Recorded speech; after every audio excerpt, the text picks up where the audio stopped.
By the time Teresa pushed through the crowd and got a bit close to where the pastor's wife was being held, people had already started beating her.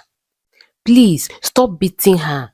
Where is the baby?" Teresa yelled, but she couldn't still get close enough because the slaps and the blows from people prevented Teresa from reaching her. "Somebody help me," Teresa kept yelling. The crowd was increasing and the screams from people were getting louder. So this is how they do miracles. So this is how they attract crowd. Imagine that woman bearing someone's baby, people yelled.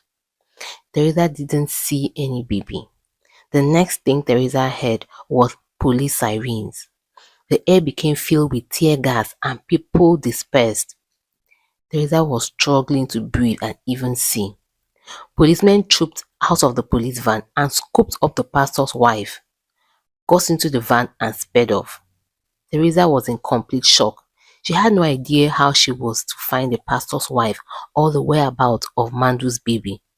She tried asking some people if they had seen the baby, but nobody listened to her or responded.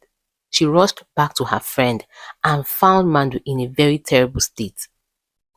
"Mandu, I am so sorry," Teresa began saying. "I couldn't find your baby. The pastor's wife has been arrested," Teresa said as she knelt beside her friend. Mandu didn't speak. Tears kept running down her cheeks.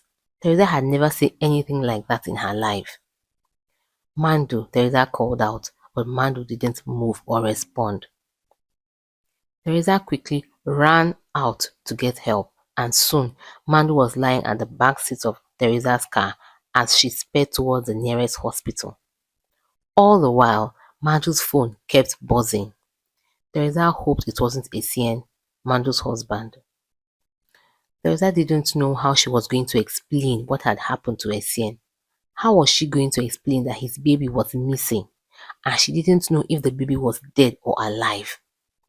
It took about an hour's drive, but when they got to the hospital, Mando was quickly tended to by a doctor. A short while after, the doctor came out and told Teresa that her friend had just suffered a stroke. The doctor said that her friend's blood pressure was dangerously high at the time she was brought in, and, and that and that she had been put into a coma to stabilize her while they start administering treatment. Teresa knew she was in a big, muddy mess. She didn't even know how or where to start. The doctor assured Teresa that they were doing all they could, but she had to invite Mando's next of kin as soon as possible because the person's attention was needed. Teresa quickly drove back to the church. She desperately needed to locate Mando's baby, dead or alive. She couldn't believe what her desperation to get pregnant had resulted in.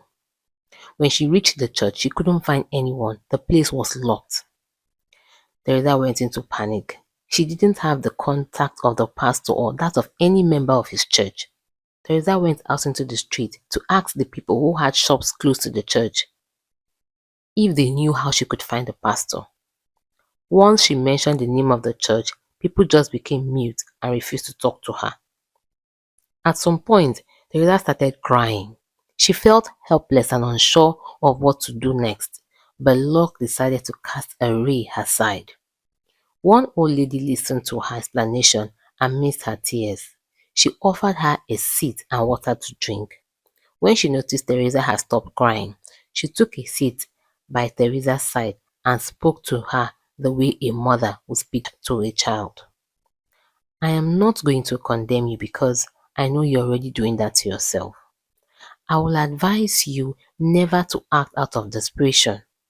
Always do what you can physically and leave the rest to God. Children are a gift from God and cannot be bought with a 1 million naira fasting. I will advise you to go to the police station, and if you don't get any luck, visit some clinics or medicine stores nearby. I hope you find the answers you seek," the woman said. When she got to the station, Teresa didn't bargain for what she got. Immediately she narrated what happened, she was arrested and locked up. She was asked to disclose the whereabouts of the pastor and other members of the church. Teresa had to call her husband to come bail her. Tolu only showed up 2 days later. After he bailed her, he told her that her bags would be at the door waiting for her. Tolu informed her that his new wife was pregnant and he wanted a divorce from Teresa. He told her that he couldn't sully his image with her scandal. After Tolu left, Teresa went to her car and sat down and broke down. She cried out her eyes. Teresa was heartbroken. Just as she was about to drive out, a female police officer walked up to the car. She threw something into the car and walked back into the station. Teresa looked around in her car to find what she had thrown into the car. If you're enjoying this video, give it a thumbs up. Please help us reach our goal of 500 subscribers by subscribing if you're not already subscribed. Back to the story. The policewoman had thrown in a crumbled piece of paper. Teresa immediately picked it up. She opened it and written on it was an address. Mandu's phone that was in Teresa's car started ringing. It was Essien, Mandu's husband. Teresa couldn't take the call. How was she going to start explaining what had happened to Mandu? She traced the address given to her by the policewoman to a clinic. There she inquired about the baby that was found with the pastor's wife. She was quickly ushered in to see the doctor in charge. All the while, Teresa prayed it was Mandu's baby. Teresa would have given her life just so that it was Mandu's baby and for the baby to be alive. The doctor refused to say anything until he met with the physician in charge of Mandu's case. Teresa gave him all the information he needed before finding her way to the nearest hotel to have a bath. She had not eaten, had a bath, or slept in days. She woke up to the sound of Mandu's phone. It was Mandu's husband. Teresa couldn't ignore it any longer. She picked the call and told her friend's husband everything that had happened. When she finished talking, Essien ended the call. Teresa couldn't tell what Essien would do to her if anything happened to his wife. The call that came in next was to Teresa's phone. It was the hospital asking her to come in. As Teresa drove to the hospital, she prayed that her friend was alright. She couldn't believe how a single action had turned her life upside down. When she got to the hospital, she was told that the doctor wanted to see her. She went to his office and found the doctor from the clinic where the baby was kept. The doctor told her that the baby was indeed Mandu's baby, that he had to carry out a DNA test to confirm it because other babies had been found at the church. The bad news was that the baby was in intensive care unit because the pastor's wife had tried strangling the baby. The doctor told Teresa that the baby would have had a very bad fate if not for the stranger that caught the pastor's wife trying to bury the baby. Before Teresa could breathe a sigh of relief, the doctor told her that the baby has been transferred to the hospital because the baby had some bruised ribs and respiratory issues. In other words, the baby was still in a bad state. Teresa went over to her friend's bedside and told her that her baby had been found, but her friend was still in coma. Not long after, Essien came in with the police and arrested Teresa. He accused her of conspiring with the church to kill his wife and use his baby for rituals. Teresa's nightmare just wouldn't end.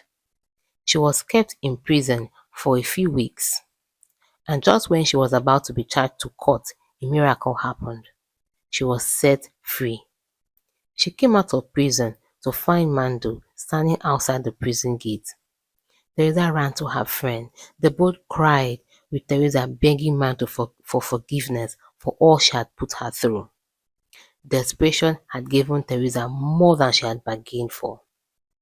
Teresa later found out that Mandu's baby had survived, though still on observation. And Tolu had married the lady that was pregnant for him. But that was still not the end of Teresa's story. Keep listening. Teresa picked up the bits and pieces of her life and moved on, but she was in for another shocker. Years after, when she went to have a baby through IVF using a sperm bank, She discovered something she could have discovered sooner if she had done a proper checkup. Teresa had cervical stenosis. She was born that way. Her cervix was almost blocked, and after a procedure, Teresa was able to have a successful implantation and delivery. But sadly, her ex-husband Tolu was in the news, but not for a movie award. He had a big scandal concerning the paternity of his children. His mother, always being very nosy and intrusive, had carried out a paternity test on his children, and out of the 4 children that Tolu had with his second wife, only one of the children was his. Teresa learned a bitter lesson because of desperation. But just like other life lessons, you learn and you keep on living. If you enjoyed this video, please give it a thumbs up. Subscribe if you haven't to keep enjoying intriguing African folktales with great life lessons. Share this video with a friend or two that you feel will like it. Thank you.